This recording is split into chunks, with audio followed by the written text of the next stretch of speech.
To commemorate the 2023 International Day of Peace, members of the Bono East Regional Peace Council, together with key stakeholders, met in Techiman to share ideas on promoting dialogue, understanding and cooperation amongst people, as well as ways to reduce violence across the area.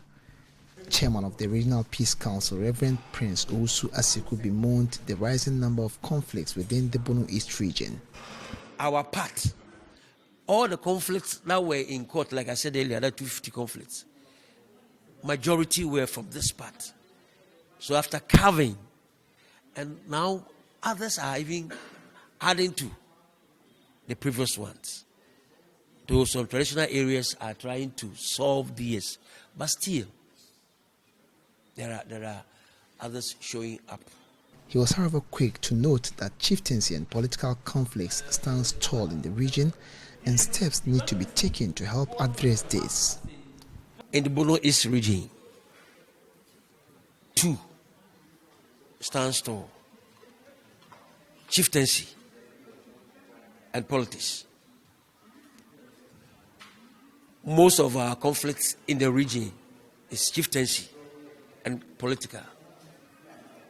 So we are praying that we will be aided financially so that we can go about drumming home the need and essence of peace.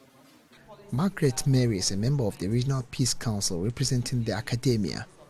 She wants more attention to be given to women in peace building, as they play a significant role in maintaining peace. As women, I would say that we are custodians of peace. When there's peace, we have all the freedom to take care of our homes, our children, and our husbands. So our role in maintaining peace is to make sure that we educate our children. The children at home, they get closer to the women than their husbands or their fathers.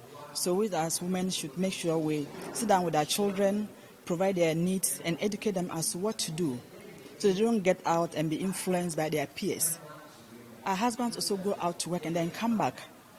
As a woman, when your husband comes back, you have to make sure that you do your work. Even if he came back with tension, the way you receive him at home, that will make sure that he has that peace and he can go back to do his work well. Representative of the Al-Sunnah sector on the Regional Peace Council, Sheikh Murtada Mohammed, on his part, attributed ignorance and unemployment as the major cause of conflict amongst the youth, and charged policymakers to work towards addressing this to help promote peace within the area. In our communities, some of the issues that are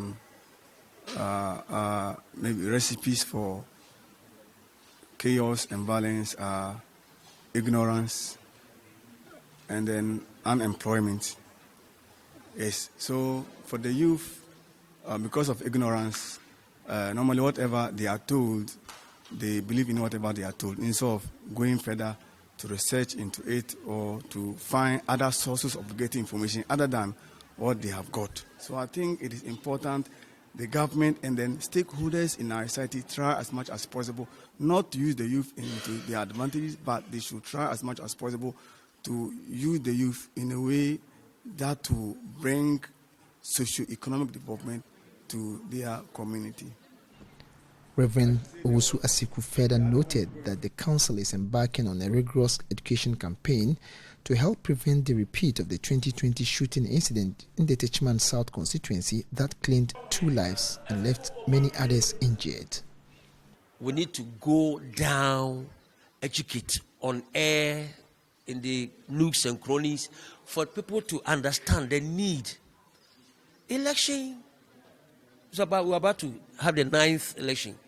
It's about decision making. And it's also a process, not an event.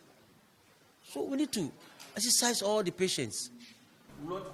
Anna Sabit, Joy News, Techiman.